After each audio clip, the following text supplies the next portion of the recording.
Conversation with RT, former Ambassador and Consul General of India to Madagascar and Comoros, Manju Seth called Russia a time-tested friend and highlighted the importance of Prime Minister Modi's bilateral meeting with Russian President Putin. India and Russia have had a long history of good bilateral relations. I think we've had a very good friendship, very good partnership over the years. And I think this is in between, there seemed to be a slight, a slight cooling, should I say, but never any rupture in the relationship. It's always been a very positive, strong partnership. And I think this meeting, again, is a testament to that the relationship is strong and has stood the test of time. It's a time-tested, strong relationship.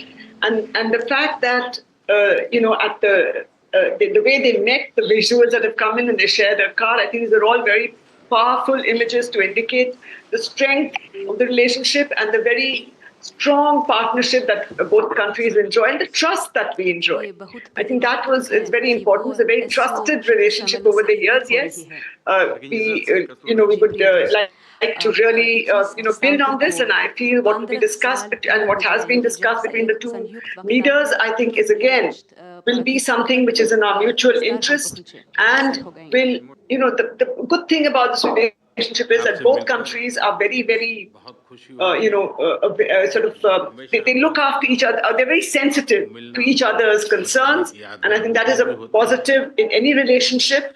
If you are sensitive to each other's concerns and you still have a strong partnership and you support each other, I think that has been the case in the India-Russia partnership over the years.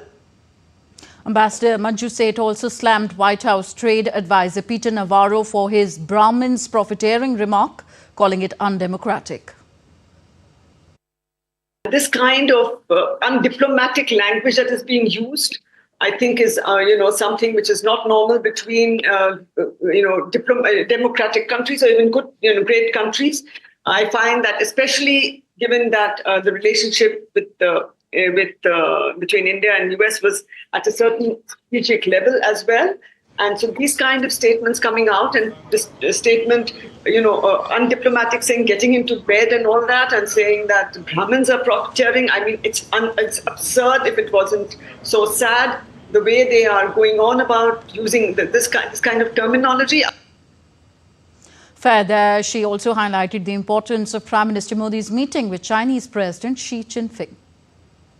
But if you may recall that with China also, we've had a long, it's an important neighbor, it's a big neighbor. We've had, an up and down in the relationship, but we've had fairly good relationships before, good partnerships just before the Galwan incidents in 2020. I think that was a dipping point, and really it did affect the relationship. But we've had in the past also many incidents which have affected the relationship, and we have got back because it is our neighbor, it is a big neighbor, and as President Xi also mentioned, we have civilizational links. China also is understanding that it needs to, its economy is going down, and it also understands that yes, we don't know what President Trump and his administration will do next. So everybody would now like to safeguard their interests. And they see it is in their interest. We see it is in our interest to rebuild this relationship, which had already started getting better. As you know, in Kazan, both leaders met, and we, decided to get back to, building our relationship. Moving on, Prime Minister Narendra Modi will inaugurate the 4th edition